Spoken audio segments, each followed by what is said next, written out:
Good morning, Auroville. Good morning, the big bad world. This is Krishna McKenzie bringing you a road back to nature. And this morning I have two of my good friends who are working with me, or I'm working with them, or we're working together on creating the new normal in Auroville, which is knowing where our food comes from, participating in that beautiful journey of relating to growing our food. So we have Auravan and Lola, who have come from creativity, who live in creativity. Welcome. Good morning. Morning. Good morning. Hola. Hola, hola. Bonjour. And we haven't, over the years, we're both here for nearly 30 years now. You're born here. And we haven't had that much interaction in those nearly 30 years, actually. But in this last, how long have we been working together now? 2 months, 2.5 months? Yeah, 2.5 months. 2.5 months now. I feel like there's a real friendship emerging. Yes. It seems to be because it's hey, pass the compost. Oh, can you dig this hole and give me the seeds? It seems like such essential aspects of relationship that we allow for friendships to emerge. For me, it's very beautiful, and I've experienced that in many places. I know, yeah, you feel how you feel about that. Well, I think it's true for creativity in the sense we've been living there quite a while, and though we know each other, we know each other's names, we interact once in a while, a hello, hi, do you need this or that, but through this garden project, actually, we've started interacting much more, and there has been a friendship that is growing, or a sense of coming together, and a reminder also of why we're here in Auroville. No, it's true. And the joy of working together, which I think is really important. Really yeah, special. It's beautiful. Yes, for me, it's very inspiring to work with people from community, because up to now we were doing meetings, but meetings is a lot of mind thing, no? And to work really, it makes more natural the communication. We communicate better. We are growing together into do a garden, nice garden.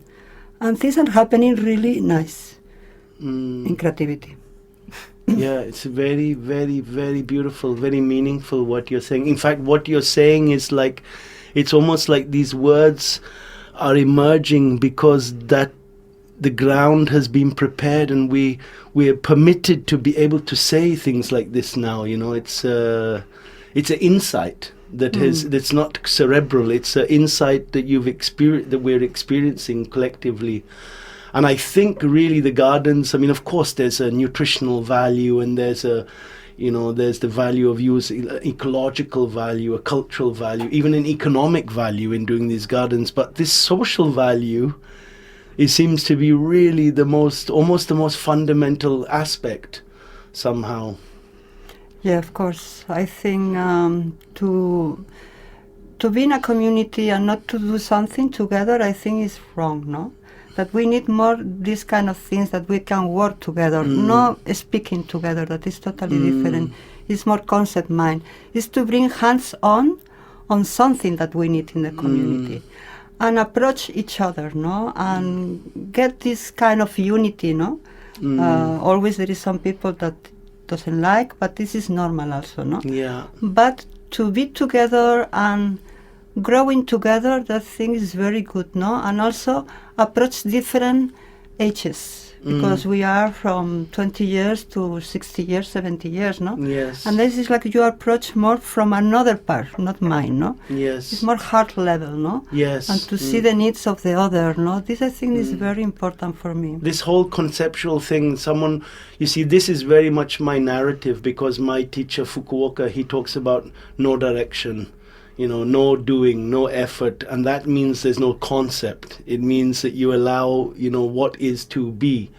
And today Kalsang was saying to me, that the whole thing of for example, prosperity. She was saying, no, prosperity is such a beautiful concept the mothers come up with, but actually true prosperity starts with us valuing the land and our food.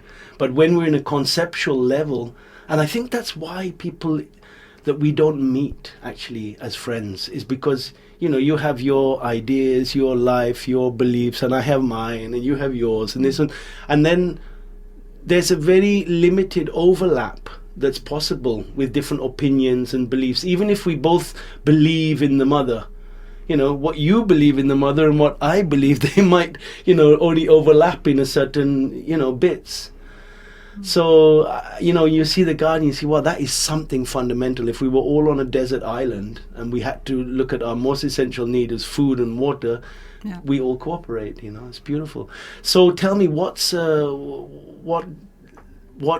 are the gardens? How did they start? What's the history? How old is creativity? And tell a bit to the listeners about that. We started the project because of the lockdown. I have seen one post from you speaking about this, what you are telling me. The goodness to be together, to do something, the food so important for us, no? And then I wrote a letter from the community that I was interested, no? And then many people popped down, oh, me too, and like this we start this project, no? And then after you come there and you give your energy, because you have a lot of energy, and then we are really happy now. We have already 2 gardens and we are opening, I hope today, the 3rd one. Right. And I like also to offer something to the community. And it's a way that you are a little bit feeding the community unity, no? Because in creativity we had a big kitchen for do dinners or lunch, but we don't use since 8 years, and we start to use the kitchen to meet together. You were one time there, you remember, no? Mm. And then it's like we come one more time like community friends, not like people who are living in the same place. Not just no? for a meeting. Yes, not just for a meeting for blah, blah, blah. And then we come more like to share, to love, to speak, whatever, no? And to eat. And to eat, of course. And nice vegetables from the garden. And what did you cook? I mean, I was there, but tell the listeners, no? Well, we've been making different things. I think we started out, as the garden is pretty young, the thing that we have most of, and since quite a while now, is a lot of spinach, a lot of variety of spinach. So every meal definitely consists of at least some spinach element. Right. So I think the first time around, we must have made some dal, and then we added a lot of spinach to that. What spinaches? Me and names is going to be a little tough. Chaya, no? Okay, chaya drumstick. definitely. So chaya, apart from the part that's growing in the garden, chaya has become my favorite spinach, because we have a huge fence that somebody planted on at another community really close by, which is now 2.5-3 meters tall. And so for a large community dinner, as spinach always shrinks, right, it's wonderful for us to go over to the fence and we just chop off a bucket full of chaya. So there's abundance, truly incredible abundance. And with this, in that sense, the chaya has really impressed me because it's already there. Right. And then from there, we've been planting other kinds of spinaches in the garden. I've been quite... Potalaka. Yeah. There's some New Zealand spinach. There's manatakali. Manatakali, chicken spinach, of course. Yes. Drumstick.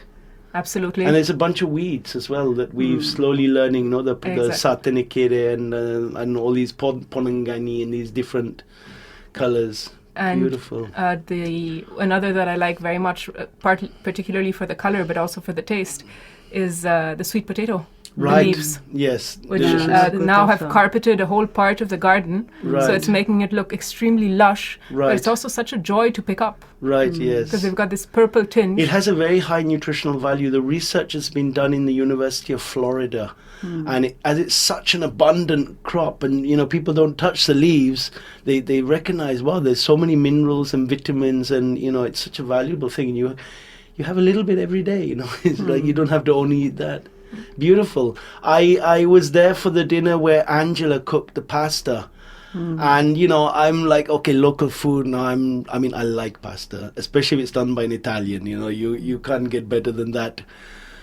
But it doesn't actually reflect on the local food. But here I saw, wow, this lady cooked an incredible pasta, but she used the local spinach in it. And it was amazing. So really you're not going to be fanatic. It's not going to be like, okay, you stop using pasta, you stop using olive oil, but okay, you go on, but you start adding elements, and those elements will grow.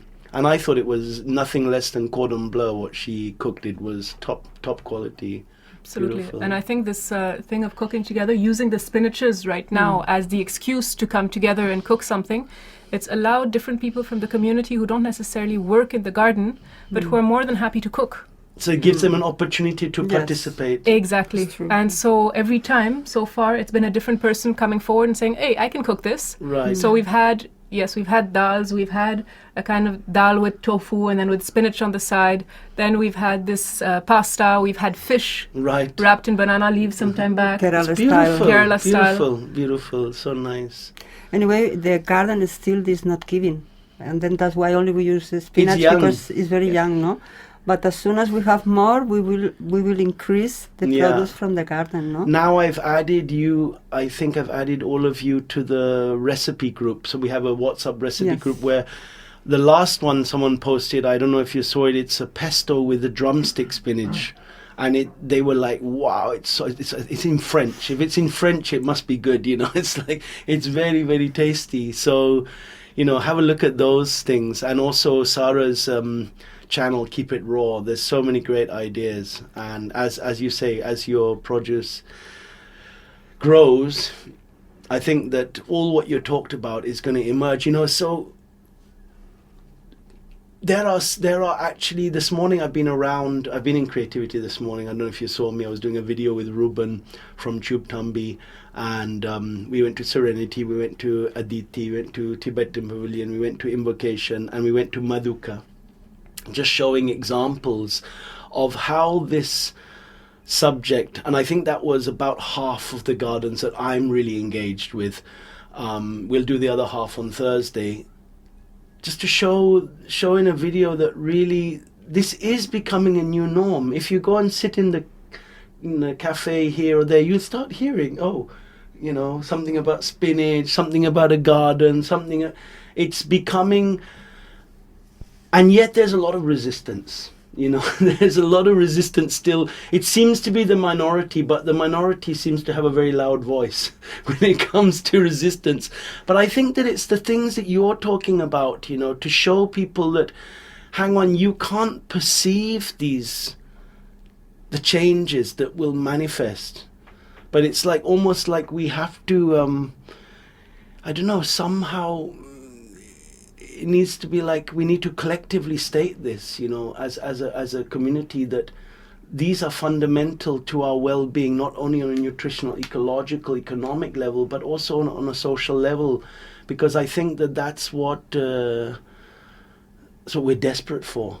I think in Auroville and in the world in general now is empathy and social bonds. I think one aspect that the way I lived the beginning of the garden, I don't know if that was the case or not, but it was at a moment in creativity with the whole lockdown. You know, we've had tensions in the community. It's always happened, like in any other community within Auroville.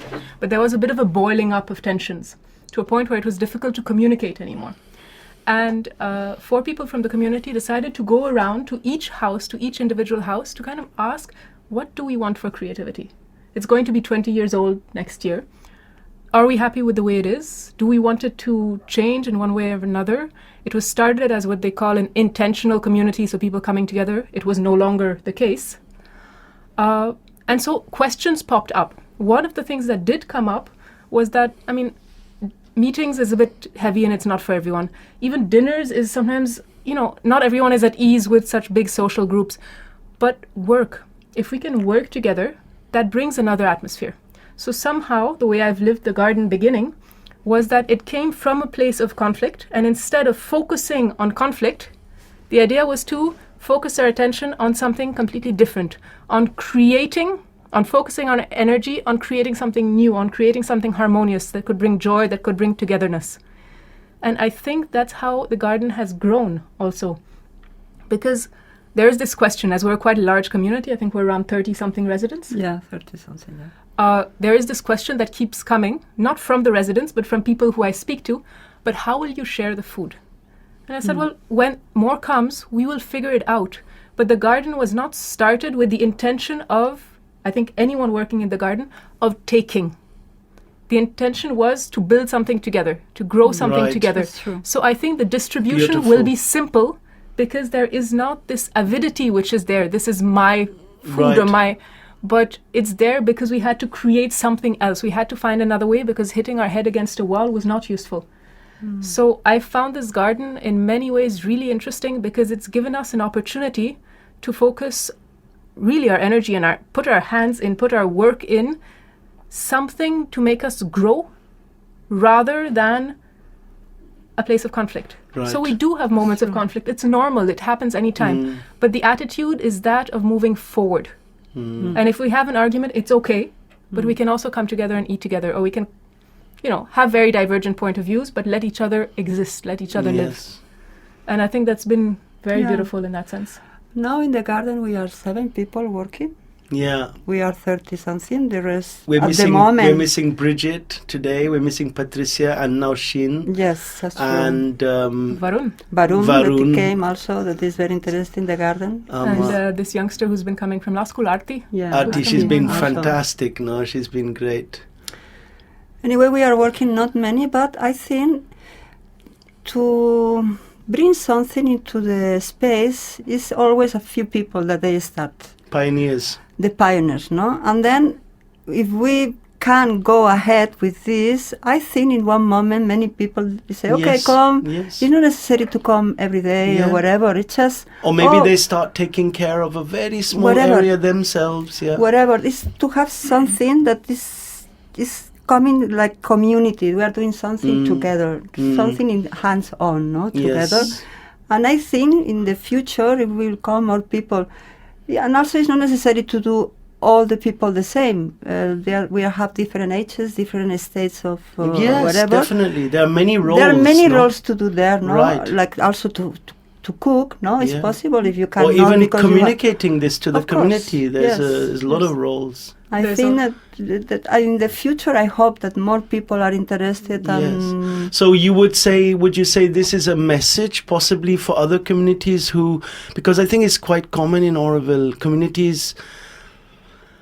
I mean, I don't want to sound too critical, but I mentioned it in the video this morning, the way the houses are built, there's a block here and then there's another block and there's another block there. Almost the social disassociation is implicit from the way the architecture is, whereas creativity is made in this sort of, amphitheater style where people, of course, it has its limitations, but the intention is that people are together. So I think that people are struggling. Because I'm working with a lot of communities, and I see conflict, resistance manifesting on many different levels, from severe aggression to just sort of obstinate sort of disinterest.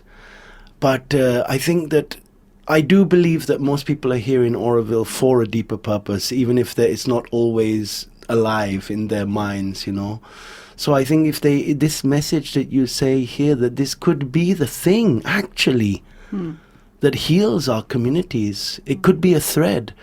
I personally feel, I'm very careful not to make this work esoteric or spiritual, this and that, but for me, when we talk about the mother, I always feel it's the earth under my feet. I feel she is something very concrete. She is that essence of life that gives me that chicken spinach, that gives me shade and the beautiful flowers and food and actually that's at the base of all culture and creativity and society. So I feel that what we're actually doing is we're honoring Mother. It's a deeply spiritual work without being too blah blah about it, So imagine there are more and more communities who recognize, who have the insights that we've had collective together.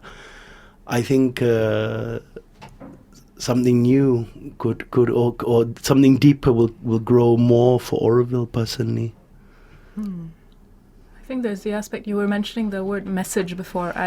I'm not completely at ease with that, though I understand what you mean by it, but I think sometimes a message is tricky because then one can take it as a bit of a preaching. And for me, this whole garden experience has been, in a sense, the opposite of that, because it's been hands-on. Because it's been, okay, let's give the time that we have and let's try something. And so for me, it's definitely been something I'm talking about because I'm excited about it. So I'm talking about it with friends, I'm talking about it with my kids at school, I'm talking about it with different people. And I'm also including the spinaches that are there because they're so available constantly in my cooking. So whenever I'm invited somewhere, I bring my bowl of spinach. Right. And so for me, it's more kind of, I don't know about a message to send, because definitely can be a thread. It could be definitely an occasion to reconnect to nature.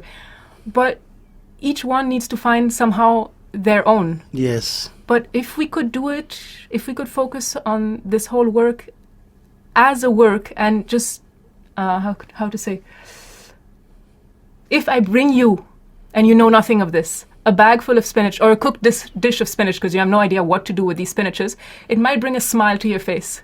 Whereas if I come and I tell you about it, you may not react well. Exactly. It can't be cerebral. Exactly. So I've been trying in my own way to do it like this, to bring a bowl full of spinach or to bring a bag full of spinach to somebody, and then if they're interested, talk to them about it. But rather than there's no convincing preaching. anything, There's because no it doesn't convincing. No. It's as you said, it's from the heart. It's an action from the heart. And you were mentioning creativity with its architecture. I think one of the aspects of creativity, because of its odd architecture, people for the last 20 years or however long they've been living there have had to adapt to each other, because the sound travels so much that we've had to learn to respect each other's space and to create and to be okay with that. When somebody makes a little noise, it's not too much of a problem. If it starts to be too much, you need to talk about it, because otherwise you go a little... And so I think because of this 20 years of constant adjustment, and here I bring in again community-wise, because you were speaking of different communities within Auroville, but this insistence on keeping a community like creativity affordable to live in for people who live simply on a maintenance also has been such a priority also, which has continued for all these 20 years. It has made a community in which people have to adjust. And the garden, I think that's one of the reasons why the garden was able to come in in that sense with the conflicts, etc., which are there, because it's normal that they're there, but with that much ease. Right. And it is, in that sense, one of these apartment communities which is relatively old in Auroville compared to other apartment communities. Yeah. And I think sometimes it's excellent that these projects are jumping up in all sorts of communities, and it would be interesting to hear Serenity maybe next week, or I don't know when, speaking of their project, because it's a very new community. And they're doing an incredible job. Incredible but they work. don't have the same social that's what I'm saying. They don't, although the people engaged in it are doing a wonderful work, but they don't have the same social togetherness as you guys do. And I think that's probably because of what you're saying. No? Exactly. It takes a certain stage of, I think, maturity in the growth of the community, of but living I think with each that other, is dealing also with each to other. do with how the... I think those problems are implicit already in the architecture. Really, unfortunately to say, they might, It's true. There is some facts about creativity that it was like a pilot for the next communities to grow, because it's not only the shape that has a problem of sound, because it's reverberating, it's amphitheater. Then it's like the sound is coming from everywhere. It's about to share spaces, because we have our art space that we are. They are giving people teaching classes of painting since long time. We have a hall of light that is for doing yoga or conference or whatever. Yeah. We have washing machines together. We have a library together. Creativity already is a place that is easy to share. Yes. Also, we have a common kitchen. Yes. That Serenity has not this. Yeah. So we are working since long time into build really like a community, sharing things. Yeah. Also, for example, each person takes a job there, no, that is not reward. For example, I'm taking for a Hall of Light. I'm taking care. I don't take any money, but it's my offer to the community. Right, to maintain that space. And this, I think, is a really important, because you sure. have already this interact. Like you need to give something to community. Yes. I think for this it will be easier for us. If we can go ahead with this, it will be easier because the structure is prepared already. It's there. So we only need to go ahead and really to go for human unity, because we are here for human unity in Yes, Auroville. absolutely. And then you need to start for your neighbors, because what are you doing to start human unity with the other country if you are not starting with your neighbors? First your neighbors. And also we are different, all of us, different nationalities, different ways of thinking, and sometimes they are popping things. But I think also we need to listen each other. It's not wrong, it's not right. It's just to listen. Yeah. And I have felt these 2 last times we have some that we were listening like a group, because we were sure what we are going to do. Our group of permaculture, because we were living there, and then we were sure that this next step needs to do. Wherever is happening, wherever is not agree. And then they give this strength, not to say this is the correct things to do, no? You have a certainty. Yes. Certitude. Yes, we have certitude, and then we listen also to the other people, because also it's not like we are everyone in the same page. Each one is whatever. But just to do the effort to listen, to call them, to bring them to the space. Because they wanted to discuss in a meeting, and we say, no, you come to the space and you will understand. Because sitting in a place discussing about garden or no garden is not the way. You need to be So you brought there. them to the meeting, to the garden, Yes. so you look at it. Yeah. Beautiful, beautiful. And then it was agreed. They were agreed. So in the one moment, because it they was smell it, they see it, they yes, feel it. they feel it. And they feel your affection and your work you've done as well. Yes, and it was on the side, not was in mind thing. Yes, Not that they were, no, correct. because me, because man, it was there. And then look this, though, look that, no? I think this is also is very important, Beautiful, to listen each other. And to really speak from the heart, not from the mind, because we are losing our minds speaking with the mind. It's all the time. So, before yesterday, yes, tomorrow, it's always happening in your mind. This is like you approach more in reality, in the real thing that is right now in this moment. It's beautiful. There's something that you said a few weeks ago when you had come to Creativity, or a month ago, I don't remember. It's about the architecture. And that really hit me. And I think it's interesting because now we're talking about the fact that the architecture helped creating this situation. I think the other way is possible also, because when you spoke of, we walked into Creativity through that inside the amphitheater, and you said, imagine if the architecture was planned around having a permaculture garden. Around having, so instead of all of these decorative plants, you would have food growing in here. And it's true, we have this central space that is incredible. It's so beautiful with these beautiful neem trees, and it's a wonderful space to be in. But had it been thought about as a place to grow food, now don't worry, the people from Creativity, we're not changing any of that. But it's very interesting if you bring that concept, because it's true, we don't think about it. Or I'm guessing maybe some architects do, but it's not thought about. For the last in the lockdown period, not since about a month, but I was meeting every Friday with a group of people: Ingmarie for water, Poonam for architecture, and there was a few other people there a few times, and we were looking at how would you change policy, in Auroville in regard to education, but concerning that local food is the pillar. So Poonam started to write a whole sort of manual, which is the recommended, actions for architects in regard to local food, in regard to this fundamental relationship. So the first thing she was saying was community kitchens. That was the first thing, which you guys obviously recognize, and you have it. And the second thing was like community garden modules that are planned with the wastewater and the this and the that. And then she also integrated, I think, certain materials to utilize rooftops if needed. I mean, I'm all for using first the ground, but once the ground is done, to value also rooftop spaces. And I thought that was amazing. And the idea, I mean, I don't know how far she is with that, but the idea is that that also becomes a norm.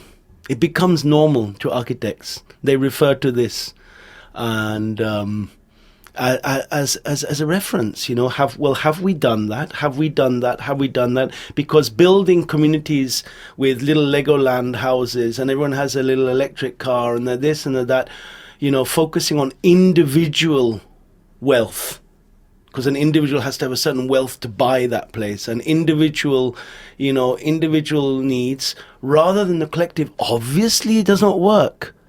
But we have to address it on a policy level in regards to architecture. And it's the same in education. Now, the beauty of this is it's like I'm actually writing a film screenplay, and it's called Speaking into Existence, in 20 years in the future, that all these things have succeeded. And I see it's almost happening as we're going along. Like the government of India has just sent out its latest declaration about what education has to be about, and it has to include tribal knowledge, has to include not organic farming, but natural farming, traditional crops, traditional medicinal values. This has to be part of a kid's curriculum. I mean, this is what we've been talking about. So that's something we were looking at. And then we were looking at like the wastewater. Like, you guys already have quite a strong ethic about what sort of soaps should be used, although I know you're also struggling to a certain extent with that. But somewhere else like Serenity, I mean, because there's not that, I mean, not trying to call out Serenity, it could be anywhere, because there's not that cohesion. It's very, very challenging to tell 20 or 30 households you have to use natural soaps. And therefore, we don't have clean grey water to put on our plants. And therefore, we lost the fundamental resource that we need to support ourselves. So that's another policy change. And we're trying to figure out how do you make policy change in Auroville? And I'm convinced it starts by what you're talking about, working together. It starts there, because it otherwise remains again as a concept. Yes, and otherwise we get into opinions and we get into defending our own points of view, which is not very interesting finally. Yeah, it doesn't go anywhere. Yeah. It's a mental thing, yeah. Yes, you are right, no? We need to bring new policies, but I think the first thing to do is to really work. Yes. What is in the work, no? Yes. What we need to do next, no?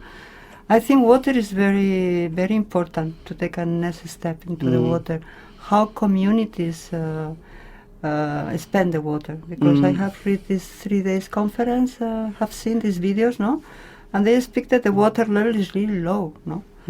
And we have a strong monsoon here, no? We need to work together how we can do to bring all this water and for communities, and each community can have one place to bring all the water to water in the plants, no? And to look at what plants we grow. Yes. What things do we choose to grow? Do we choose to buy spinach that comes from Uti, nice bright green, obviously sprayed with pesticides, or do we choose to open our eyes? I was on the beach as a friend was staying, and I went to have lunch with them, and there was not quite enough food, and I said, I'll just go around the garden. I came back with wild passion fruit leaves and rosella and this satnikere, and then a bit of ivy gourd leaves and a bit of this, and I came back with all this spinach, and they cooked, and they were like, wow, this is another level. Do we open our eyes to that, or do we say, no, we really have to be valuing hydroponics? I've got nothing against hydroponics, but before going to the next concept, let's look what we have. Look what we have. And what we have also is community. We have friendships, we have hands, we have energy. About this, no, I think we need to be more educated about the plants are here. Because I also was interested in plants, no? But for example, I'm coming from Spain, and there are different plants growing naturally and wild, no? And I don't know which plants I can eat or I cannot. And for me now, it's a big, big learning. Learning about what plants I have around. I don't know what are the plants we have around, because no one teach me. But now you do a little bit. Slowly, because the names are really difficult, and it's not like it's very easy to... But I like to learn what is about to, because it's very important, is to know what are which kind of plant you can eat, no? Because everything can happen. Exactly. And then we have many plants around that I don't know if I can eat or not. And then for me this is a big step on to learn more about the the flora we have in Auroville or surroundings. No? Yeah. Also, one thing that about community that I just came now is we have a nice garden in Manhattan, and one Suresh, that is the person who is more or less in charge, no, and also give them opportunity to speak closer with them, because sometimes they are there also, and we are laughing with them. So it's like the difference. They are Tamils, no? They were close together, no? Speak not only, okay, you need to do this, you need to do that. We are more friends. I can speak more with them because they like also to do this garden, no? And it's like approach with them. Not that before it was just a normal approach to do things, and now we have more close approach with them, no? And they are with us, no? And they like also what they are doing, no? And then I love these kind of things also. Beautiful. So, thank you so much for coming. For me, this has been really special. Somehow this context of being in the radio and doing a live show, it's like allowed us to really pull quite deep, subject, the words that really color that subject, really explain it and very accurately share our experience. So I hope there's been some listeners today, and I really recommend you, the listeners, you share this podcast with people, because this is probably the most fundamental thing we have in Auroville at today, that will redefine our architecture, our use of water, the foods that we eat, our economy, our education, all aspects of our life, and thus the value of our ecology, and thus the love we have for Mother Earth, Gaia, Pachamama, whatever you want to call her. She's a divinity. And places like Creativity, you really should go and visit them. They're working on Tuesdays, I think, from about 3:30 till about 5:36, and on Fridays as well. And it's I think they're very happy to have people drop in and come and give a hand if you like. Yes. Bring your mask, please. And these are the things going on. So thank you so much for listening. There are a lot of new videos coming up on my YouTube channel. Please have a look at them. These videos are showing in more with a visual element, these projects that I'm doing with Ruben from Tube Tumby. So check it out, and I look forward to meeting you next week. Thank you very much. Thank you, Stefano. Thank you, Auroville Radio. Thank you, Lola. Thank you, Auravan.